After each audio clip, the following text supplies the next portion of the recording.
Hello everyone, आज हम पढ़ेंगे advance engineering mathematics 10 edition exercise 2.1 Euler Cauchy equation. अब ये जो एरियर कूची इक्वेशन ये आप एक्सरसाइज के बैक पे जाके देख सकते हैं। ये इसके रिलेटेड क्वेश्चन दिए हुए हैं, लेकिन एक्सरसाइज के ऊपर नहीं शो किया हुआ, इसलिए कंफ्यूज नहीं होना। तो चलिए हम क्वेश्चन नंबर 2 सॉल्व करते हैं। यहाँ पे हम एक्स स्क्वायर, अब वाई डबल बार की जगह हम डी स्क्वायर लिख सकते हैं। ये भी वही होता है डबल डेरिवेटिव माइनस 20 वाई को हम एलिमिनेट कर देंगे, वाई हम साथ नहीं लिखेंगे, इज इक्वल टू ज़ीरो। अगर यहाँ पे वाई बार होता हम सिंपल डी साथ लिखते। अब यहाँ पे डी तो वाई बार नहीं था, इसलिए वाई डबल बार था। तो हम यहाँ पे लिखेंगे D square delta square is equal to, हम इसको लेंगे डेल इंटू डेल माइनस 1 के इक्वल। अब यहाँ पे आ जाएगा डेल स्क्वायर, डेल और डेल को मल्टीप्लाई किया डेल स्क्वायर आ गया, माइनस डेल आ गया, इसको जब इसके साथ मल्टीप्लाई करेंगे minus del minus 20 is equal to zero. अब हम इसे फैक्टराइजेशन के ज़रिए सॉल्व करते हैं।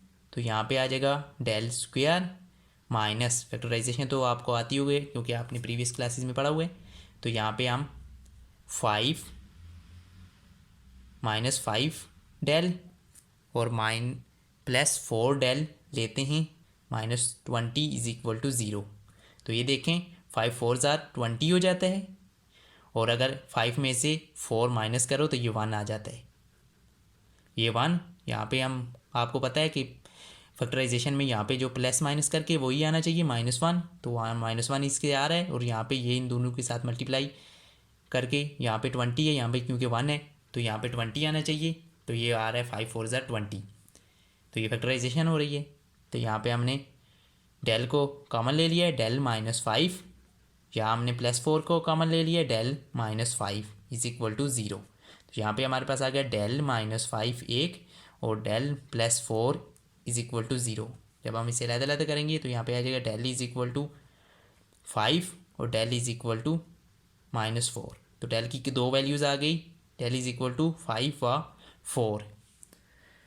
अब हम सिंपली यहाँ पे ये वैल्यूज़, ये जो वैल्यूज़ हैं ये ग्रेटर देन ज़ीरो हैं, तो हम वही प्रीवियस एक्सरसाइज वाला फार्मूला लगाएंगे, Y C is equal to C1 E की power lambda T plus C2 E की पावर लैम्डा टी।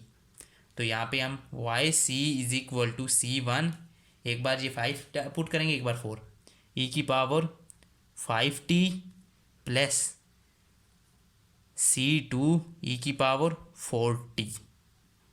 अब Y C is equal to C1 E की पावर, ये टी के ऊपर चल जाएगी, टी की पावर 5 प्लस C2 ई की पावर टी की पावर 4। ये हो गया, ये क्वेश्चन सॉल्व हो गया। अब हम क्वेश्चन नंबर 3 की तरफ चलते हैं। ये हमने ऑलरेडी सॉल्व किए हुए। इसमें हमने देखें ये डी डबल बार की जगह हमने डी स्क्वायर लिखा है। अब यहाँ पे देखें वाई बार भी था, उसकी जगह हमने डी लिखा है, प्लस इसको हमने इग्नोर कर दिया है, 16.2 इज इक्वल टू ज़ीरो। अब एक्स डी के जगह हम लिखेंगे इसकी जगह डेल, और एक्स स्क्वायर डी स्क्वायर की जगह हमने डेल इंटू डेल -1 वही लिखा है। अब ये देखें 5 यहाँ पे, ये इसकी जगह हम डेल स्क्वायर लिख सकते हैं, del into del del square. 23 इसकी जगह हमने डेल लिया है, डेल लिखा है, प्लस 16.2। तो इसमें तो क्वाड्रेटिक फार्मूला लगेगा क्योंकि इसमें फैक्टराइजेशन नहीं हो सकती। क्वाड्रेटिक फार्मूला आपको आता भी होगा, आपने छोटी क्लास में पढ़ा होगा, -b plus minus √b² -4ac/2a। अब b माइनस b ये -23 आ जाएगा, प्लस माइनस √b², ये 23 का स्क्वायर, -4a क्या है 5 है, और c क्या है 16.2, और डिवाइडेड बाई 2a, a क्या है 5 है। अब हमने ये सॉल्व किया है, तो यहाँ पे ये बन गया -23 प्लस माइनस √205/10। अब हम इन्हें इसे अलग-अलग कर लिया है, -23 प्लस √205/10, और एक बार हमने ले लिया है 23 माइनस 205/10।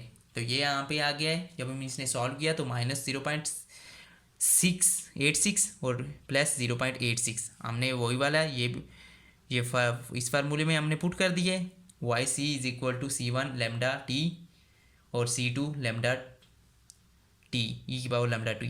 तो इसमें हमने एक बार ये पुट कर दी है, एक बार ये वाली वैल्यू पुट कर दी है, और ये भी टी की पावर में चला गया है। तो बाकी जो क्वेश्चन रह गए वो भी सेम इसी तरह सॉल्व होंगे। अगर फिर भी आपको उन क्वेश्चन के रिलेटेड अगर कोई भी मसला है तो आप मुझे कमेंट्स बॉक्स में पूछ सकते हैं। आई होप आपको आज की वीडियो पसंद आई। वीडियो पसंद आई तो वीडियो को लाइक करें, चैनल को सब्सक्राइब करें। Thanks for watching.